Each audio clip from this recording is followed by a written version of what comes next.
Souhaite la bienvenue dans notre commission. Merci Madame la Présidente, chers collègues. Après la réforme des conditions d'accès et d'indemnisation de l'assurance chômage entrée en vigueur le 1er octobre 2021 et celle instaurant un principe, c'est trop fort ? Non, de contrat cyclicité à compter du 1er février 2023, le gouvernement s'apprête à réduire à nouveau le droit des salariés privés d'emploi, pourtant affectés par une remontée du taux de chômage depuis plusieurs mois.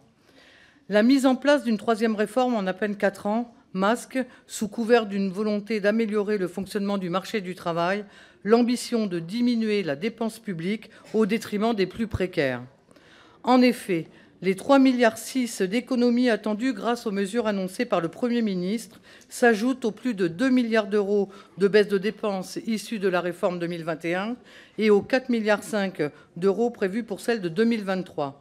Au total, c'est près de 10 milliards d'euros dont le gouvernement aura privé les demandeurs d'emploi, soit 25% des dépenses d'assurance chômage, dans un contexte où l'État ponctionne des sommes de plus en plus importantes dans le budget de l'UNEDIC. Cet empressement pourrait être justifié par une évaluation des résultats des précédentes réformes. En réalité, la seule étude encore partielle tirant des enseignements des changements intervenus en 2021 ne convainc pas. Le comité de suivi de la réforme n'est en effet pas en mesure de déterminer si la baisse du rythme d'ouverture des droits à l'assurance chômage est liée à l'amélioration de la conjoncture économique ou à la réforme. En revanche, le comité a clairement identifié les populations qui ont le plus souffert de cette réforme. Si 47% des demandeurs d'emploi indemnisés ont vu leur allocation diminuer d'en moyenne 16%, ils sont 68% chez les moins de 25 ans, contre 40% chez les 35-54, 50% chez les non-cadres, contre 19% chez les cadres, ou encore 64% chez les personnes en fin de CDD, contre 19% pour les fins de CDI, et les plus impactés sont les intérimaires à 87%. Précariser les plus précaires, c'est donc le levier d'action qui transforme la nature même de l'assurance chômage.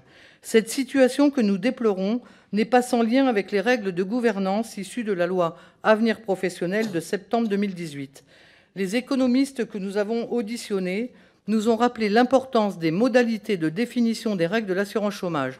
Si les partenaires sociaux ont intérêt à s'accorder sur la mise en œuvre d'un amortisseur efficace des chocs économiques pour préserver le revenu des salariés, l'État peut être tenté de transformer l'assurance chômage en un outil politique de l'emploi dont la finalité lui appartient. Or, depuis 2018, on assiste à une reprise en main de l'assurance chômage par le gouvernement. Celui-ci définit dans un document de cadrage les contraintes, notamment financières, qu'il impose à la négociation entre organisations syndicales et organisations patronales. De l'avis des partenaires sociaux, ce document vise en réalité à faire échouer la négociation en imposant des conditions très difficiles, voire impossibles à remplir. Quand bien même la négociation aboutirait à la conclusion d'un accord, comme ce fut le cas en novembre dernier, le gouvernement se réserve le droit de ne pas agréer cette convention s'il la juge incompatible avec la trajectoire financière fixée par le document de cadrage.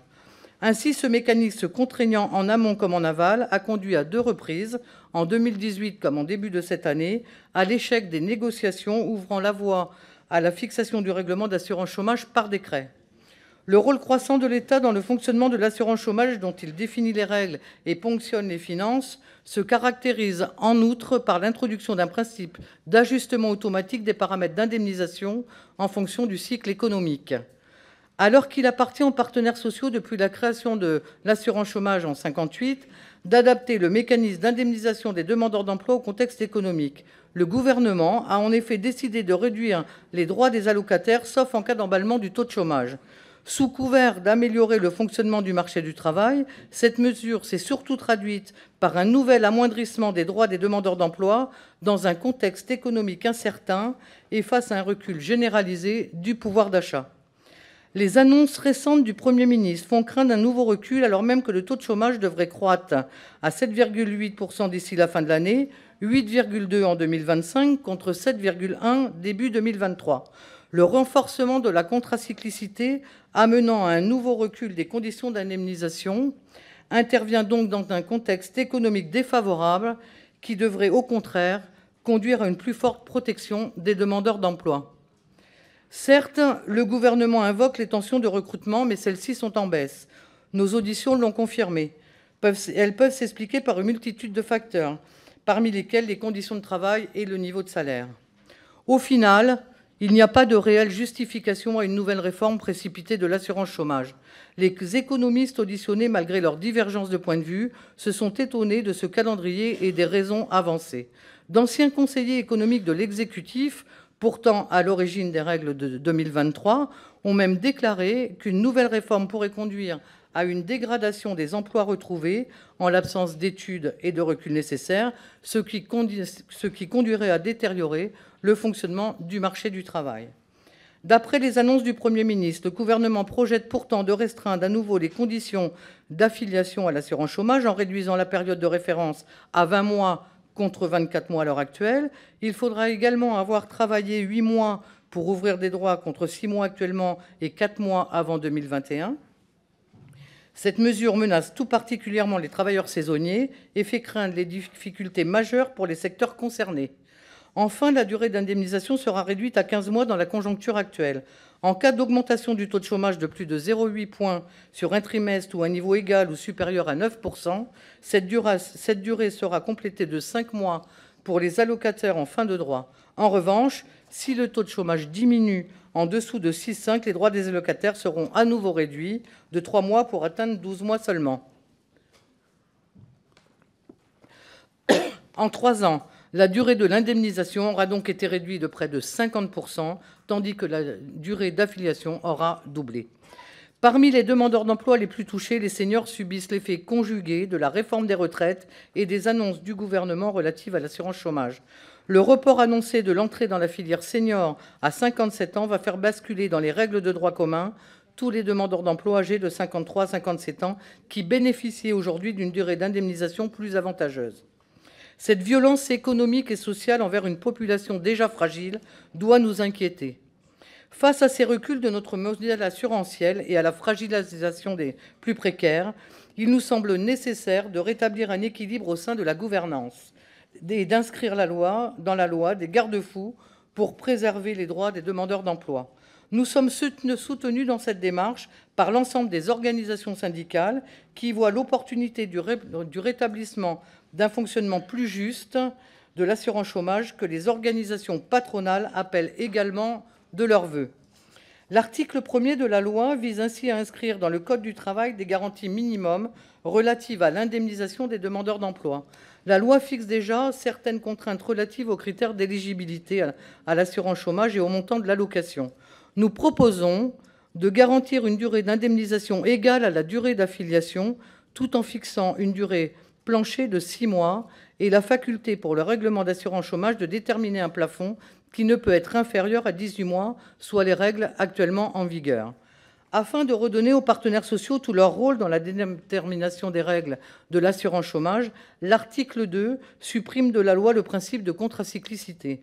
À la place, il est proposé de garantir une durée minimale d'affiliation qui ne peut être supérieure à 6 mois au cours d'une période de 24 mois ou pour les salariés d'au moins 53 ans de 36 mois. À rebours des annonces du gouvernement, la proposition de loi préserve ainsi des garanties plus fortes pour les seniors. L'article 3 vise à redonner aux partenaires sociaux le rôle qui est le leur dans la gouvernance, en desserrant la contrainte qui pèse sur les négociations. Il est par conséquent proposé de remplacer le document de cadrage par un simple document d'orientation et de supprimer la possibilité pour le gouvernement de ne pas agréer un accord conclu entre les partenaires sociaux.